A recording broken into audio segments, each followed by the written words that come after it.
This story is everything to me.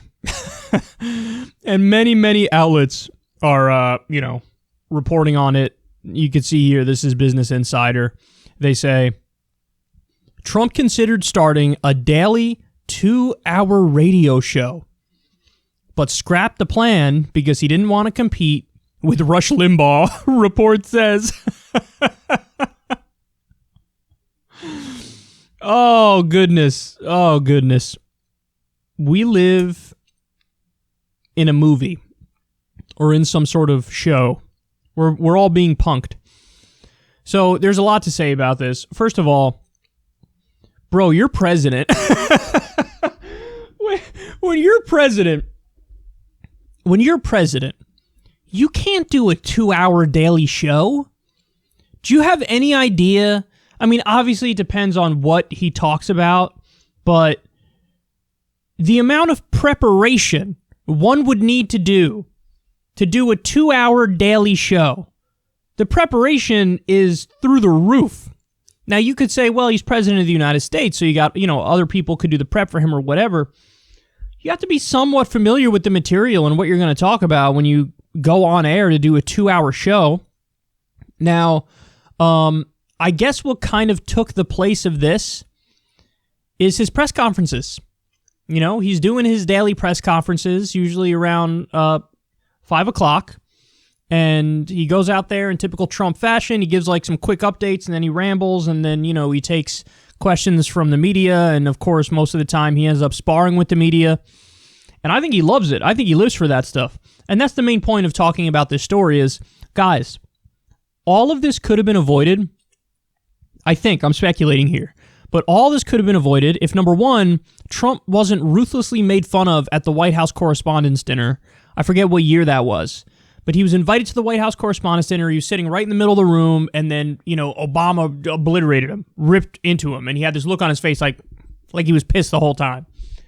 If that didn't happen, and if somebody had given Trump a 3-hour radio show, in the middle of the day, I think we could have avoided all this. Now, we had The Apprentice, but I don't think that format for The Apprentice is the kind of format that suits a guy like him.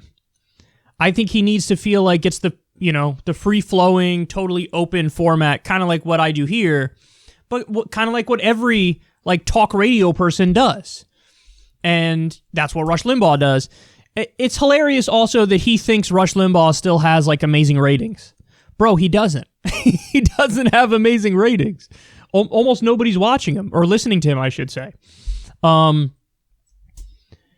But it's. I think if Trump were to do this, it would actually do really well. I mean, I've tuned into a bunch of the press conferences. I've seen maybe 3 or 4 of them, and it's classic Trump. I think he's doing this because it fills the void of not being able to go out there and do his rallies. If there's one thing we know for sure that he loves in this world, it's doing those rallies. And the fact that he can't do them because of COVID-19 means he's got to scratch that itch in one way or another. And the way that he decided is to do these daily press conferences where, there's some information in them, but it's not, jam-packed full of information. It's a lot of it is just Trump kind of riffing. And obviously he considered doing it in a different format, which is a 2-hour radio show every day. But they said in the article that they were considering taking calls too. Trump taking calls from the audience. Oh my God. He would be sparring with those people as much as he would spar with, as much as he's currently sparring with the journalists and the reporters. But it'd be funny because half the callers would be hating Trump and ripping him, and then the other half would just be totally, drooling all over themselves and acting like he's God, Emperor, King.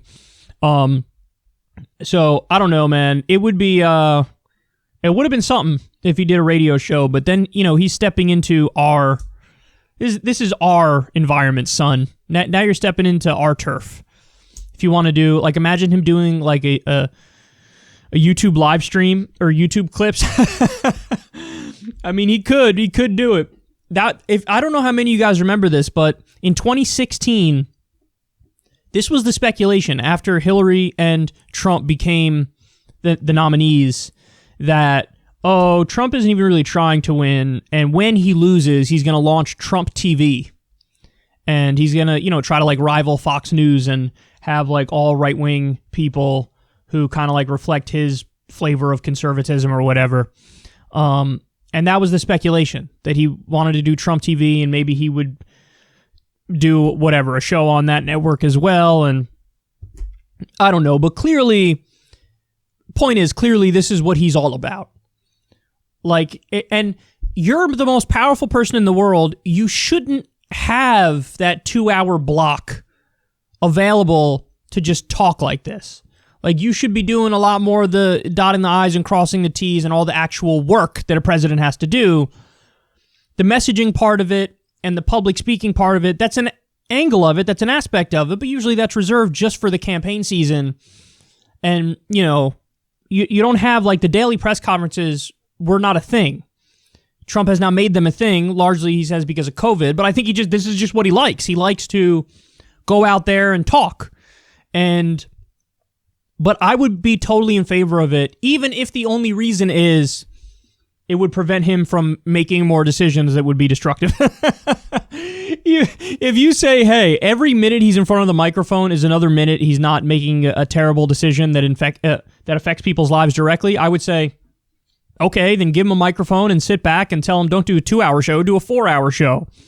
But it is pretty telling that this is the part of the job that he always gravitates towards. It's like, oh, I want to do the rallies. Oh, I want to do a press conference. Oh, maybe I'll do a 2-hour daily show. Like, all it is for him, and by the way, this is why he's a good politician too, is that for him, this is the actual skill. The skill is talking, honing the ability to talk, honing the ability to make a case. And, I think he's up against a bunch of amateurs in the media who don't really know how to take him on anyway. They always try the dumbest ways to go after him, and then he gets to, slam them in grandstand. But this is what he cares about. This is what he likes. This is one of the few things on this earth that he really can't get enough of. So, and that's crystal clear. But I bet Rush Limbaugh's happy that Trump is not doing it because, yeah, if there was a competition between Rush Limbaugh and Trump as to who would get more views, there's no competition. Nobody regularly listens to Rush. It's just, some 70-year-old dudes driving in their car to get lunch. Like, those are the only people who listen to Rush. He hasn't had like a really loyal following since like the early 2000s. So there's that. But Trump is still kind of, he's still bought into the persona and the marketing of what Rush Limbaugh is. And he doesn't realize like, hey bro, you're the president now and you got a hell of a lot more power and you would get a hell of a lot more eyeballs. But my advice to Trump is, hey man, do it. Hey, while you're at it, do the press conferences and a radio show. Do whatever would keep you away from making direct decisions for like 8 hours a day. I'd be down for that. And I'd watch some of it because it's pretty entertaining.